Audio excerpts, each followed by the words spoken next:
Hello and welcome back to the DaveTech YouTube channel. In this video tutorial, I'll be showing you exactly how to use the Seekee app. Now, the first step using this app is to get it onto Android TV. On Android TV, navigate to Google. When you're at Google, I want you to type in Seekee, so S-E-E-K, and you find the suggestion on the suggested apps, and you find Seekee here with play.google.com. This is the one you want. So right here, you click on that link and it takes you straight into install or uninstall.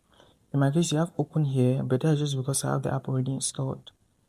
Now head back to your app library, or you could just hit on the open icon when it's done downloading, but I'm showing you from scratch.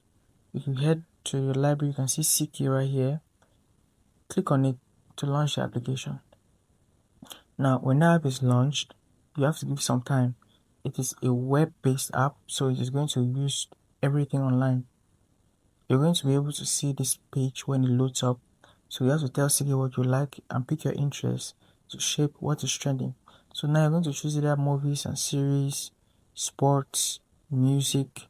It could be news.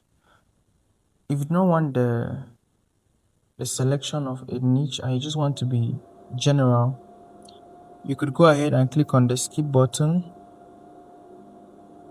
and you're straight into the home page. So on the home page, what you could do is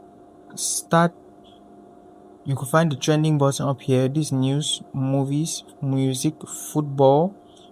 Choose whichever you want and get into it. So look at the trending option right here. This is 24 hours rolling updates, efficient access, valuable news, film, sports, music, chat. These are the immediate things you look at when you enter the Seekee app.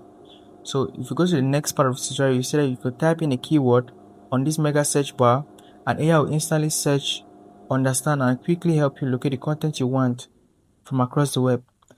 And the last is this navigation bar here with the plus, the scan, and the audio. So photo answering, image Q&A, and document scanning.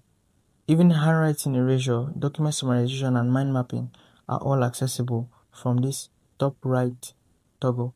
So on the Seekee app, as we just mentioned, you have all these categories, be it news, football, music, sports.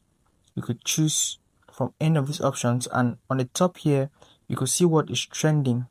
So enjoy the app. Look at the, like right here I have 182,110 on good. That's a movie. Spring Forever is a TV series. These are TV series. Stranger Things, very popular one with 162,177 on Stranger Things. These are the categorizations on how hot the topics are. You could look at AI ads, AI scan, AI docs. These are all tools you could use to search on Seekee. Now you can also go to AI chat and clicking on it, you give a couple of seconds to load and you'll be able to do AI chat. Right here on Seekee, you can navigate the entire web, search any piece of content across the web with these complex tools, and you'll find good results using the Seekee app. But also make sure you come into the Seekee app with good network connection. If your connectivity is good, you have a really good time navigating and enjoying the application. Poor connectivity will mean the Seekee app will be laggy and you will not want that experience. So for the best experience, get good connection, navigate the Seekee app to the content you want, and enjoy. If you found this very enjoyable, entertaining, and you had a good experience, if you learned something from this tutorial, support the channel. Yes, hit that like button, subscribe to the channel, and you have content giving you value back to back just like this. So I'm waiting for you and I'll see you in the next video.